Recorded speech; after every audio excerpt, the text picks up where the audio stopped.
Hi, we've got a tutorial on raw edge applique for you today. I'm not going to show you the only two methods of raw edge applique I use, but I'm showing you two of the very easiest ones today.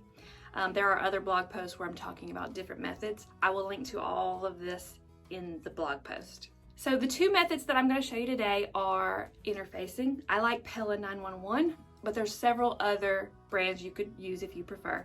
I'm also going to show you ThermoWeb's Heat and Bond Adhesive. Now the Heat and Bond Adhesive will cling to your fabric, but it also will cling to your background fabric. It eliminates the need for pins or any kind of clips that hold your applique down. You will iron it down and then you're ready to go. The regular interfacing, you will need pins to hold your applique down. So both of them are pretty easy to use. Let me give you a look at them up close. This is the one that I did with the Heat and Bond Adhesive. And what you'll notice quickly is that I didn't stitch it down. I could go around, use a decorative stitch this down, or I can wait until I quilt it. And this is going to end up being a pillow. And I can, while I'm quilting the rest of this, I can also quilt this. And that will hold this down. So it kind of just saves me a step. It does definitely have to be stitched down because this hold won't hold forever. All right, the Pellen Interfacing, or any interfacing that you're using, that's what I used on this little center for my Dresden plate. And it works the exact same way, except it doesn't stick like I mentioned before. And I've gone ahead and stitched this piece down. There's some little line of stitches all the way around the edges. It's a little bit of an extra step. Both of these methods leave your quilt with spots of stiffness. That's something to think about when you choose one of these methods. A very common question I always get, what happens when you wash it? Does it unravel? Not really. You'll see a little bit of fray, but not what you're thinking with long strands of threads hanging everywhere. It doesn't work like that. As long as you stitch around the edge, you're gonna be good to go. Let me show you how each of these methods work now.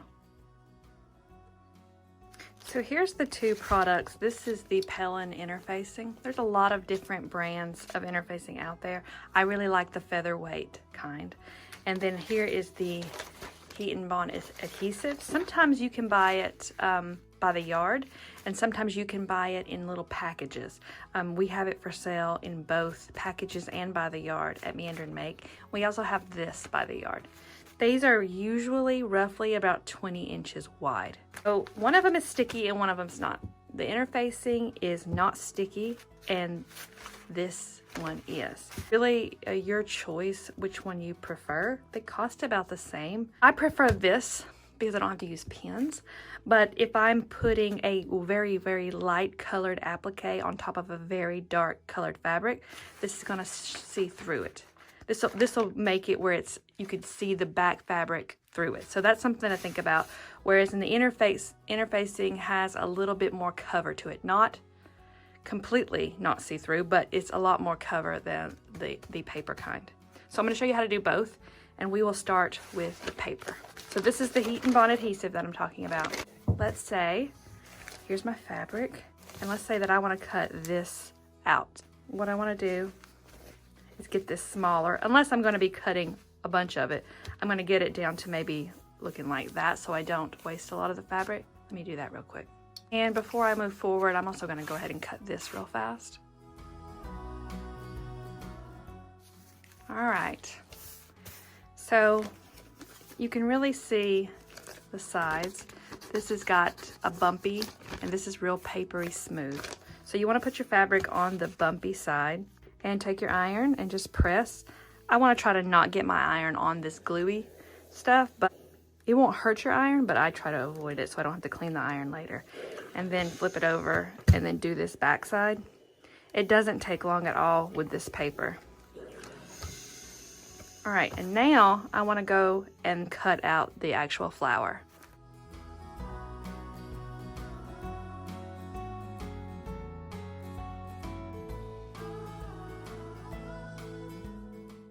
So there's my little flower applique now, and I just want to start peeling this back paper off.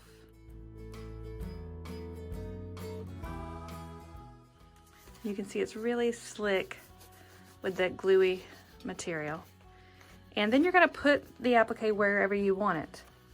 So I'm going to put mine right here. Once you've got your applique where it's going to be, just take your iron and just press. All right, and that is how it's done. So it's on there, and it'll hold a good bit. It's not permanent. If you wash it, the edges are gonna roll up. So you have to decide now about stitching it down. So you wanna either machine stitch this down with maybe a zigzag or maybe a decorative stitch, or if you're gonna quilt this, you can hold off. When you get to your quilting stage of whatever you're making, you can just make sure that you quilt around all of these edges. That's an idea too. And that's probably the route that I will go, is I'll probably hold off, and when I get to quilting, then I'll make sure that I stitch these edges when I do that. One thing though is that if I'm doing a whole quilt and I'm using this in a quilt, by the time I get done with all of my quilt blocks, edges right here may be starting to roll up. So before I would start quilting, I would just give this one more press just to make sure everything lays down properly, and then quilt away, because it'll just keep sticking, coming unglued and then gluing back down with every press of the iron. So that is the heat and bond. All right, so the interfacing is a bit different. It's a bit thicker, and there's no gluey stuff, so there's no holding it down. So it works basically the same way though. You get your applique ready, and you get your interfacing ready.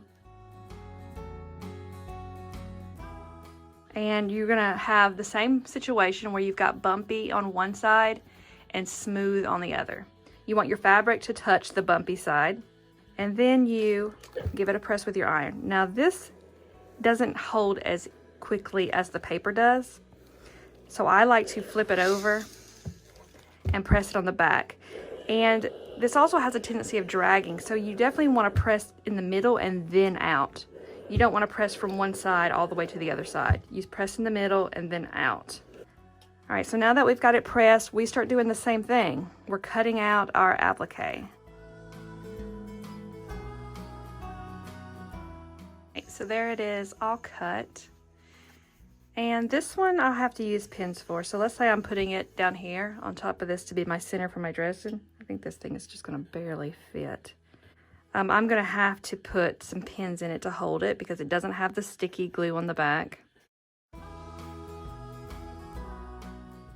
All right, and then on this, I have to now immediately go and sew that down if I want to take these pins out.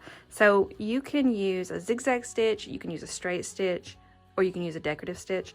Right now I'm going to use a straight stitch because my decorative stitch machine is in the shop.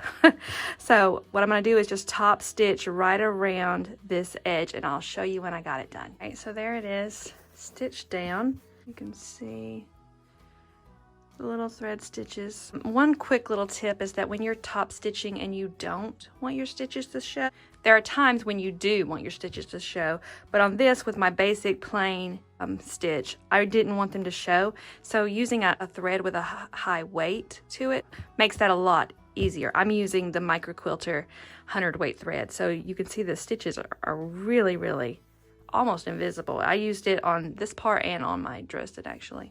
So that is the two appliques that I wanted to show you today.